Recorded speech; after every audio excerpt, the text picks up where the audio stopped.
Morning students, BEd second year के pedagogy of history इतिहास का शिक्षण शास्त्र विषय के अंतर्गत हम लोगों ने यूनिट फर्स्ट स्टार्ट किया था, जो आपका था पाठ्यक्रम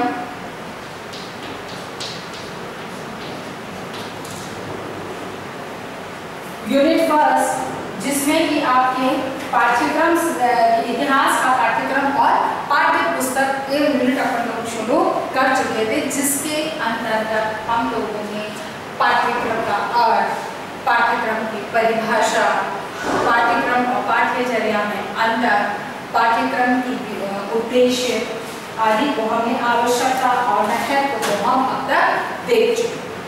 क्योंकि इन चीज़ों को समझना बहुत है, क्योंकि हम इतिहास के पाठ्यक्रम पर पहुंचते हैं कि इतिहास के पाठ्यक्रम की क्या आधार हैं, क्या उसके सिद्धांत हैं। इन सब पर जाने से पहले हमें पाठ्यक्रम को समझना बहुत अनिवार्य है कि पाठ्यक्रम होता क्या है, क्योंकि पाठ्यक्रम को समझने के लिए हम हर पक्ष को, हर पहलू पर अपनी नज़र डालें। तो हमने उस दृष्टि से सबसे पहले हमने पाठ्यक्रम का अर्थ देखा, अवधारणा देखी, अर्थ और फिर परिभाषा देखी। उसके बाद हमने पाठ्यचर्या, पाठ्यक्रम के अंतर के आधार पर पाठ्यक्रम के अर्थ को समझा, फिर पाठ्यक्रम के उद्देश्यों को देखा कि क्या उद्देश्य होते हैं, उस आधार पर हमने उसको, और फिर पाठ्यक्रम की आवश्यकता और महत्व को हमने समझा, जिसके आधार पर हम पाठ्यक्रम की सही अवधारणा को समझने का प्रयास कर रहे हैं। आज हम देखेंगे पाठ्यक्रम की विशेषताएं।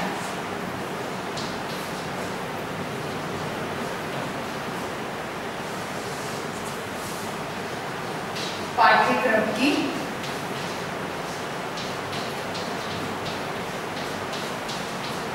विशेषताएं। पाठ्यक्रम की विशेषताएं हमें, अब हम इसके माध्यम से हम पहले ये देखेंगे कि पाठ्यक्रम की विशेषताएं होती क्या है।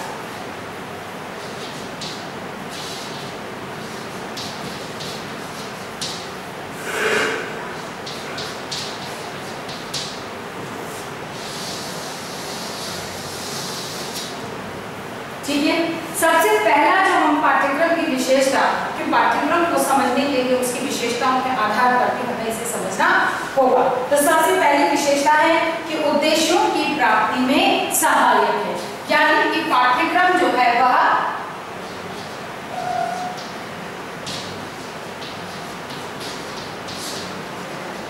उद्देश्यों की प्राप्ति में सहायक, क्योंकि उद्देश्य शिक्षा उद्देश्यपूर्ण प्रक्रिया है। बिना उद्देश्य के किसी भी कार्य को हम पूर्ण नहीं कर सकते हैं, या यूं भी कह लें समझने के लिए कि बिना उद्देश्य के हम किसी भी कार्य में रुचि नहीं लेते हैं। इसीलिए किसी भी कार्य को सफलतापूर्वक पूर्ण करने के लिए, रुचिपूर्वक पूर्ण करने के लिए अनिवार्य है कि उसमें उद्देश्य निर्धारित किए जाए। शिक्षा प्रक्रिया भी यही एक ऐसी प्रक्रिया है जो कि उद्देश्यों पर आधारित होती है। जैसे कि हम कहते हैं कि शिक्षा का मूल उद्देश्य क्या है, बालक का सर्वांगीण विकास। तो ऐसे ही इसी तरह के उद्देश्यों की पूर्ति के लिए पाठ्यक्रम का निर्धारण किया जाता है। यानी कि पाठ्यक्रम की विशेषता है कि वह जिन उद्देश्यों को लेकर हम चले हैं, या जिन उद्देश्यों को लेकर हम शिक्षण कार्य कर रहे हैं, या शिक्षा प्रक्रिया कर रहे हैं, तो उसमें उन उद्देश्यों की पूर्ति कैसे हो सकती है, हम अपने लक्ष्य तक या अपने उद्देश्यों तक कैसे पहुंच सकते हैं।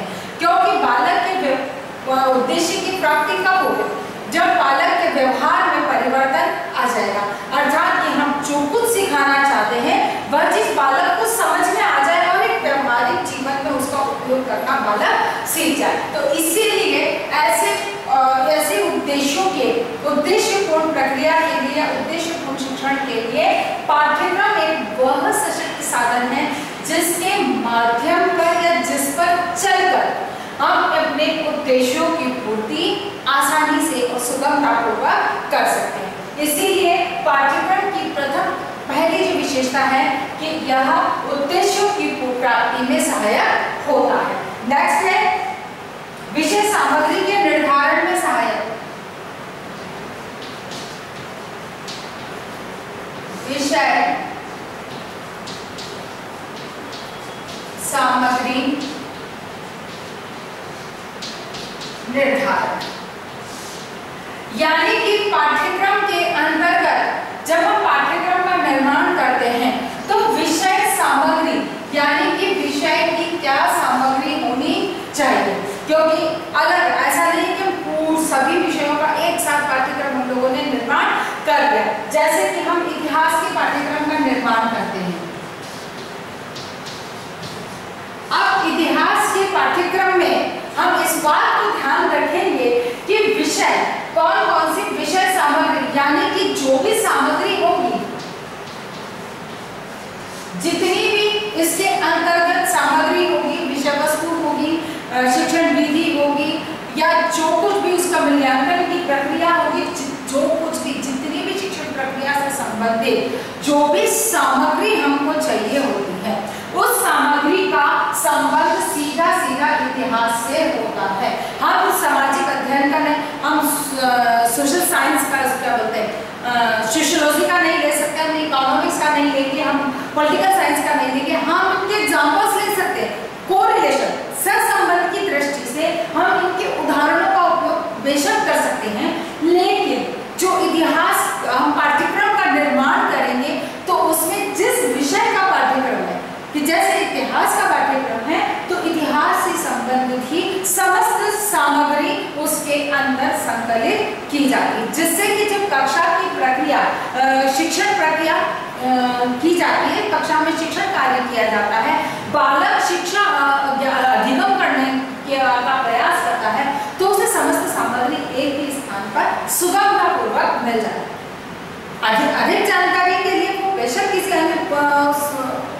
रेफरेंस बुक्स को कंसल्ट करेगा, लेकिन एक पाठ्यक्रम के माध्यम से ये बात स्पष्ट हो जाती है कि किसी विषय विशेष से संबंधित जो भी पाठ्यक्रम निर्धारित किया जाता है उस विषय से संबंधित उस विषय वस्तु, शिक्षण विधि, उसके मूल्यांकन की प्रक्रिया आदि सभी कुछ, शिक्षण सहायक सामग्री आदि सभी कुछ का जो एक मार्गदर्शन है या एक निर्देशन है वो इसी के अंतर्गत मिलता है। इसीलिए पाठ्यक्रम की विशेषता है कि यह विषय की सामग्री को निर्धारण में सहयोग प्रदान करती है, क्योंकि इसका निर्धारण होना अनिवार्य।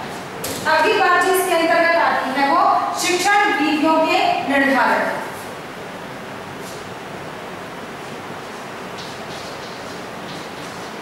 शिक्षण विधि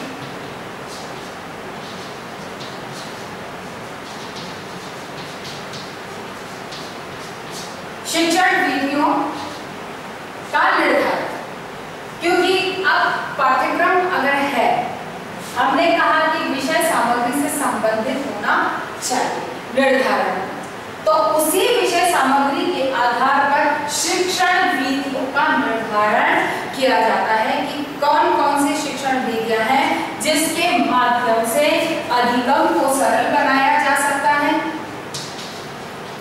अधिगम को सरल बनाया जा सकता है, फिर रुचिपूर्वक बनाया जा सकता है। यानी कि कहने का मतलब यह है कि विषय वस्तु को सरल बनाना, अधिगम को सरल बनाना, रुचिपूर्ण बनाना, इन सभी के लिए शिक्षण विधियां महत्वपूर्ण साधन होती है। इसीलिए पाठ्यक्रम का जब हम निर्धारण करते हैं, पाठ्यक्रम का निर्माण करते हैं तो उसकी इस विशेषता का ध्यान में रखा जाता है कि उसमें शिक्षण विधियों से संबंधित समस्त जानकारी या सूचना होती है कि कौन कौन सी ऐसी शिक्षण विधियां हैं जो उस विषय वस्तु को रोचक, आकर्षक और सरल बनाती है। अगली बात जो इसके अंतर्गत आती है वो है विषय सामग्री का विभाजन। विषय सामग्री का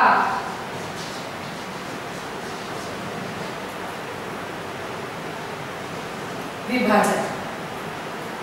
विषय सामग्री का विभाजन भी एक उचित तरीके से होना चाहिए। अब विभाजन कैसे होगा? जैसे कि इतिहास के अंतर्गत लिया गया, इतिहास को जैसे हम कहते हैं कि 3 कालों में विभाजित किया जाता है, प्राचीन, मध्य और आधुनिक। बात स्पष्ट हो गई? यानी कि किसी भी विषय की विषय वस्तु को सरल बनाने के लिए उसकी जो कठिनता है, क्लिष्टता है, उसे कम करने के लिए, उसको इजी बनाने के लिए जरूरी हो जाता है कि उसका हम विषय वस्तु का विभाजन कर लें। यानी कि एक प्रकृति जैसे इतिहास की है तो प्राचीन काल के इतिहास को प्राचीन के अंतर्गत रखा गया है, मध्यकाल के इतिहास को मध्यकाल में रखा गया, आधुनिक काल के इतिहास को आधुनिक में रखा गया। क्यों? क्योंकि मानव की विकास यात्रा लंबी है और इस विकास की जो यात्रा है उसकी शुरुआत इस प्राचीन काल से होती है। इसीलिए हम आधुनिक काल को पढ़ाने से पहले मध्यकाल को न लेकर हम प्राचीन को पहले लेते हैं।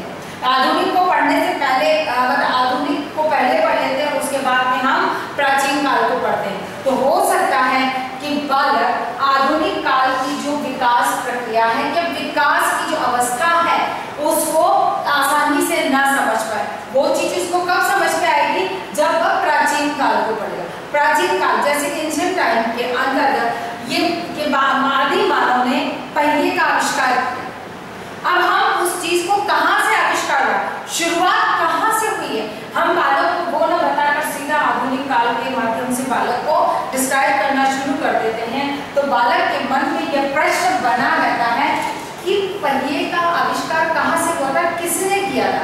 वो बात कब समझ में आएगी? जब आप प्राचीन को पहुंचो।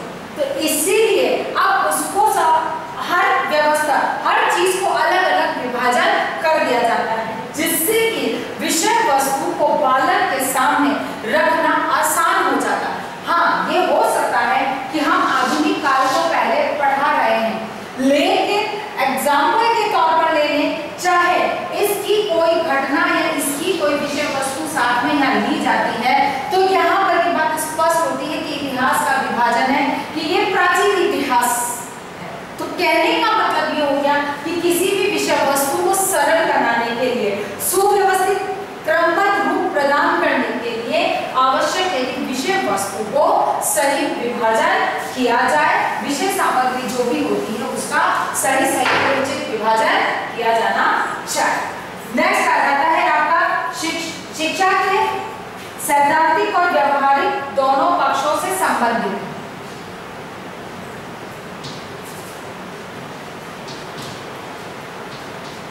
शिक्षा के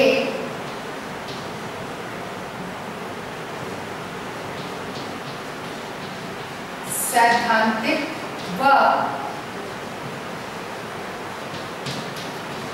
व्यवहारिक, यानी कि शिक्षा के पाठ्यक्रम के अंतर्गत न केवल सैद्धांतिक विषय वस्तु ही होती है, पाठ्यक्रम की विशेषता है कि इसके अंतर्गत बेशक हम अगर लिखित रूप की बात करें तो सैद्धांतिक रूप में हर चीज लिखी हुई होती है, लेकिन वही व्यवहारिक उदाहरण या व्यवहारिक क्रियाकलापों के बारे में दिशा निर्देश स्पष्ट रूप से होते हैं।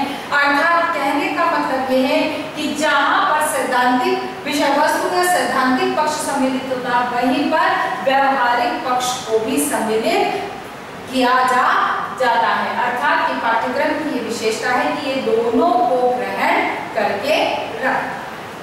अगली बात जो इसके अंतर्गत आती है वो है आपकी चरित्र निर्माण।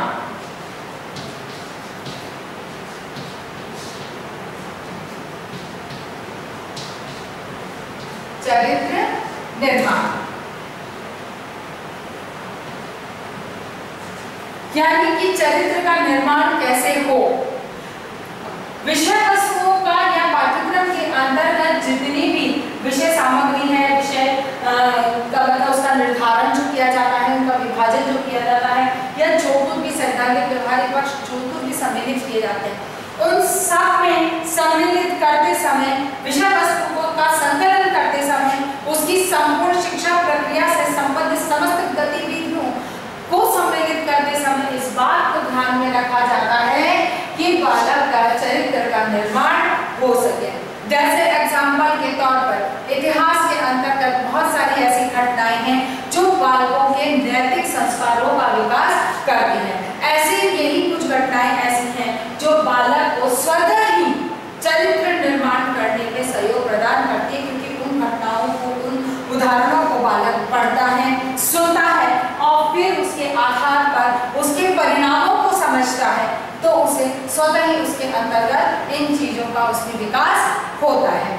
जैसे कि स्वतंत्रता संग्राम में अंग्रेजों की डिवाइड एंड रूल की नीति थी, तो इसने दोनों पक्ष से लोगों को ट्रेंड किया कि कोई अगर किसी पे नेतृत्व करना चाहता है, कि भाई जैसे एक संस्था है, संस्था के अंदर जो पदेन पदाधिकारी है वह चाहता है कि मेरे अधीनस्थ सभी कर्मचारी मेरे बिल्कुल मेरी हर बात को माने या मेरे उनके ऊपर मेरा शासन चले, तो उसके लिए वो क्या करता है कि अपने कर्मचारियों के बीच में डिवाइड एंड रूल की नीति को अपनाता है कि भाई इनको आपस में लड़ा के रखो और खुद शासन करो। यही नीति अंग्रेजों की थी। अब ये चीज जो किसी उस अधिकारी ने सीखी, वो कहां से सीखी? अंग्रेजों की इसी नीति से सीखी। वहीं पर एक ने तो इसके नेतृत्व के लिए इसको गुण के रूप में स्वीकार किया और दूसरे ने ये कि नहीं, डिवाइड एंड रूल करने से दो लोगों के बीच में भेद कर मतलब डिवाइड, उनमें तनाव उत्पन्न करने में, उनको आपस में लड़ा देने से तनाव उत्पन्न होता है, आपसी संबंध बिगड़ते हैं और वातावरण खराब होता है। तो वो बंदा ये कहेगा कि नहीं, मैं डिवाइड एंड रूल की नीति को नहीं अपनाऊंगा। यानी कि ये एग्जाम्पल कहां से आया? वो इतिहास से आया, यानी कि अंग्रेजों की नीति से आया। तो उसने इस चीज को स्वीकार किया। अब जबकि उसे किसी ने ये नहीं कहा कि तुम्हें करना चाहिए या नहीं करना चाहिए, ये किसने बताया? हमारे पाठ्यक्रम के अंतर्गत जितने भी उदाहरण सम्मिलित थे, जो विषय वस्तु सम्मिलित थे, उससे इस चीज के बारे में व्यक्ति को स्वयं इसके लिए प्रेरणा प्रदान करी, जिससे कि उसके चरित्र का एक गुण निर्मित हुआ कि मैं डिवाइड एंड रूल की नीति को नहीं अपनाऊंगा, और दूसरे के चरित्र का ये गुण हुआ कि मैं डिवाइड एंड रूल की नीति को अपनाकर और अपनी संस्था में बहुत नियमित कार्यों को कराने के लिए बाध्य करूं। अगली बात जो आती है इसमें व्यक्तित्व के विकास में सहायक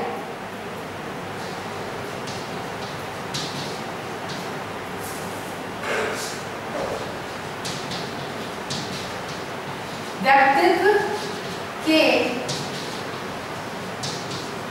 विकास में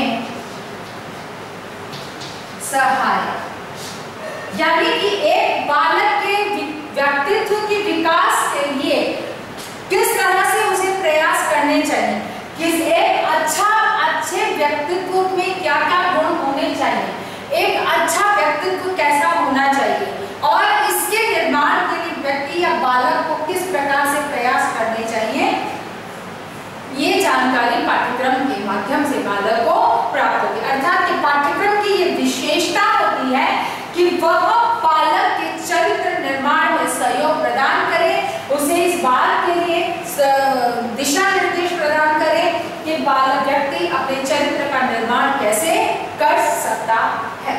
अगली बात जो इसके अंतर्गत आती है वो है अनुसंधान और आविष्कार।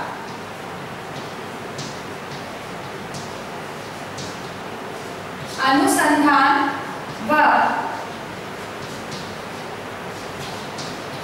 आविष्कार, अनुसंधान व आविष्कार में सहायक।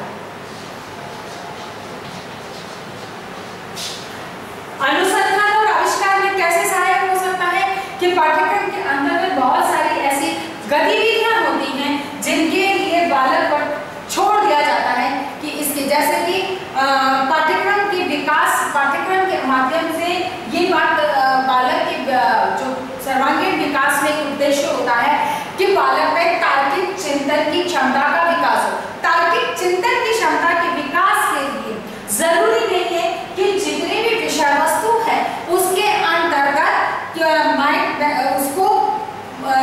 उसके मस्तिष्क को एक सशक्त पोषण की प्राप्ति हो। हाँ, उसके तार्किक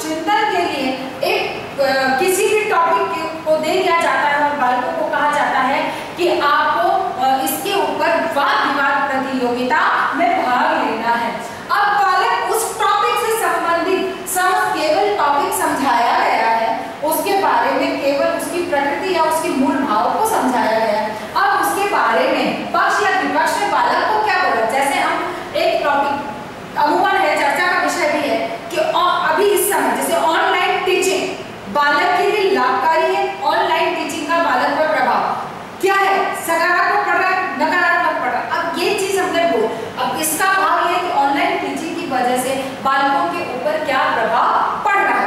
अब यहाँ क्या होगा कि बालक अनुसंधान करेगा, खोज करेगा कि यहाँ वास्तव में क्या है, वो खुद उससे संबंधित सभी डेमेरिट एंड डिमेरिट्स को ढूंढने की कोशिश करेगा, वो उसके सारे गुण और दोषों को ढूंढने की कोशिश करेगा, जो कि इंटरनेट से ढूंढेगा, कोई पुरानी किताबों में, न्यूज़पेपर्स, मैगजीन्स में, जर्नल्स में, वो सब जगह इनको ढूंढने की कोशिश करेगा और यहाँ वो ये पता लगाएगा कि क्या सही है, यानी कि अनुसंधान आविष्कार, यानी किसी चीज का जैसे प्रैक्टिकल बालक को बता दिया गया कि भाई साइंस के अंदर कि भाई ये प्रैक्टिकल के माध्यम से अमुक प्रकार के जैसे ज्वालामुखी है, भूगोल में और दोनों में ज्वालामुखी इस तरह से पड़ती है, तो बालक उसको एक प्रयास करेगा, यानी कि उसने प्रयोग कर देखा।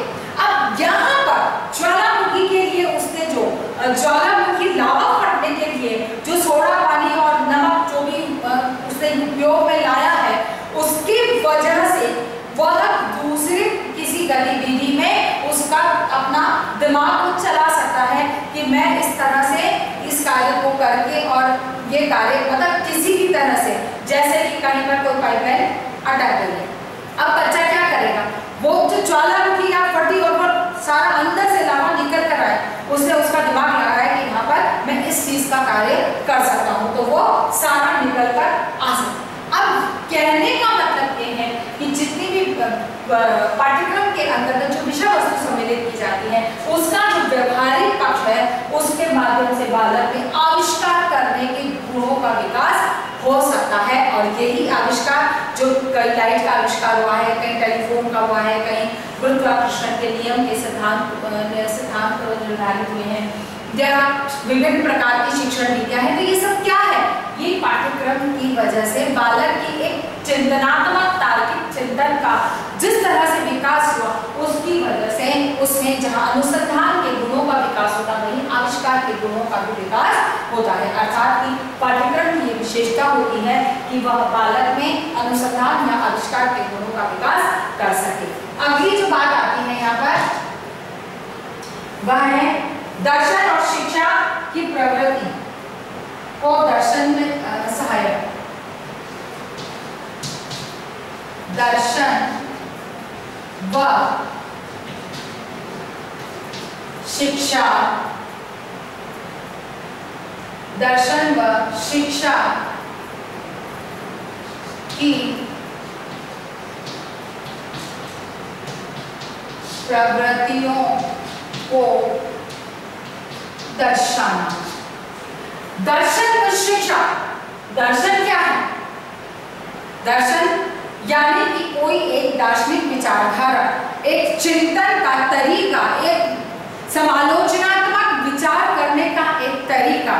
कहने का मतलब ये है कि दर्शन और शिक्षा का क्या तो संबंध है, दूसरी चीज वो किस तरह से एक की वजह से दूसरे का विकास हो पाता है, इस चीज को जो एक नया स्वरूप प्रदान करता है, वो पाठ्यक्रम की विशेषता है। यानी कि पाठ्यक्रम की ये विशेषता है कि वह जहां दर्शन को स्थान देता है, वही शिक्षा को भी स्थान देता है, और शिक्षा और दर्शन दोनों एक दूसरे के आश्रित हैं, एक दूसरे के पूरक हैं। उस आधार पर कैसे है, किस तरह से दार्शनिक चिंतन का होना, चाहे वो विज्ञान विषय है, चाहे साहित्य है, चाहे सामाजिक अध्ययन से संबंधित विषय, किसी भी क्षेत्र में, चाहे कला, दार्शनिक चिंतन का होना किस तरह से अनिवार्य है, और व्यक्ति किस प्रकार से उसमें इसका विकास किया जा सकता है। अगली जो इसमें विशेषता है वह है तार्किक तत्कालीन घटनाओं की जानकारी।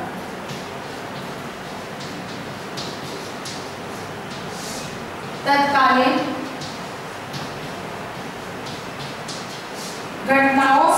संबंध कह दो या घटनाओं का ज्ञान।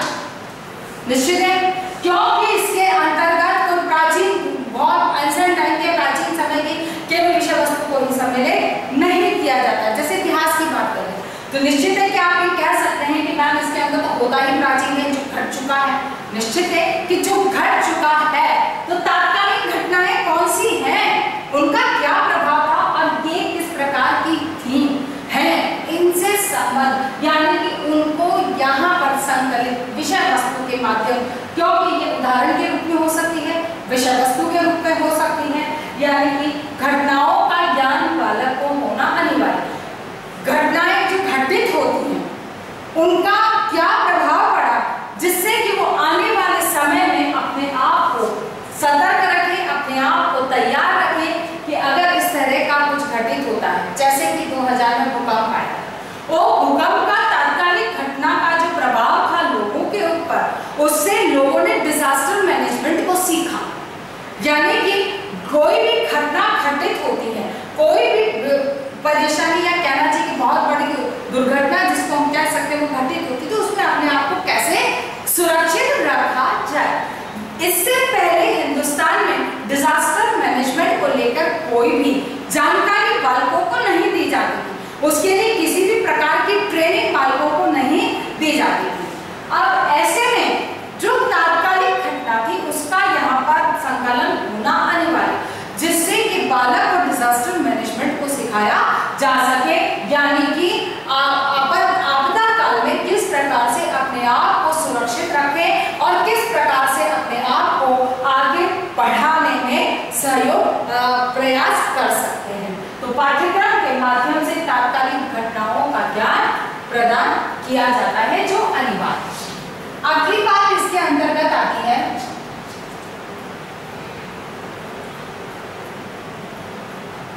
व्यक्ति व समाज, व्यक्ति व समाज से, व्यक्ति व समाज के अनुभव,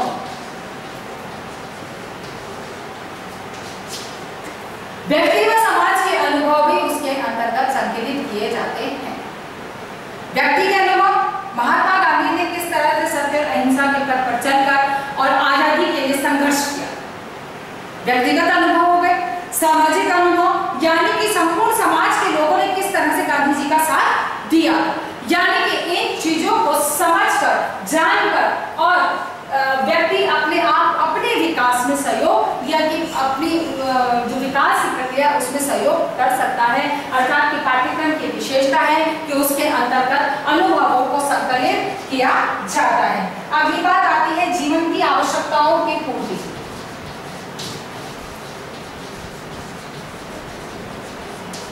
जीवन की आवश्यकताओं की पूर्ति के लिए भी पाठ्यक्रम की क्या, व्यक्ति की क्या आवश्यकताएं हैं, इनकी पूर्ति किस प्रकार से होती है, उसके लिए किस तरह से किया जा सकता है, इसके लिए भी पाठ्यक्रम के अंतर्गत स्थान निर्धारित होता है। अगली बात आती है लचीलापन। लचीलापन यानी कि पाठ्यक्रम में परिवर्तन नहीं हो सकता, यानी कि निश्चित जो एक शिक्षा विभाग या यूनिवर्सिटी के माध्यम से जो पाठ्यक्रम निर्धारित किया गया उसमें बदलाव नहीं कर सकते, लेकिन एग्जाम्पल्स, उसको समझाने का तरीका, उसकी शिक्षण वीडियो में लचीलापन लाया जा सकता है। कहने का मतलब कि पाठ्यक्रम की विशेषता है कि उसमें लचीलापन पाया जाता है। उसमें नेक्स्ट आ जाता है बालक के शैक्षिक स्तर का ध्यान। शैक्षिक स्तर को ध्यान में रखकर पाठ्यक्रम का निर्धारण किया जाता है। अगली बात जो इसके अंतर्गत आती है वो आती है जीवन से संबंधित सभी पहलू। जीवन से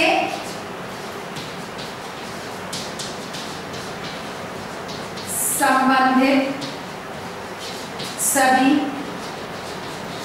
पहलू, यानी कि जीवन से संबंधित उसका स्वास्थ्य आ गया, उसका सामाजिक विकास, आर्थिक, सांस्कृतिक, सभी प्रकार के विकास के जीवन के पक्ष या संबंध रखते हैं। तो इनके समस्त पहलुओं, इनके विकास के लिए समस्त प्रयास पाठ्यक्रम की विशेषता माना जाता है या पाठ्यक्रम की विशेषता विशेषता होगी। अर्थात ये पाठ्यक्रम की ये विशेषता है कि बालक के प्रारंभ से लेकर अंतिम यानी कि बालक के निरंतर रूप से विकास के लिए किस प्रकार से उसे सहयोग प्रदान किया जा सकता है।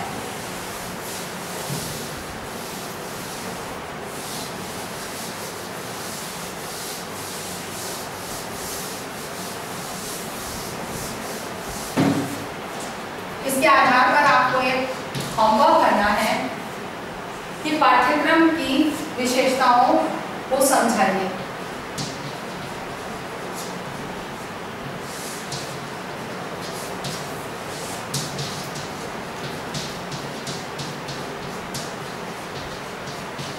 पाठ्यक्रम की विशेषताओं को समझाइए।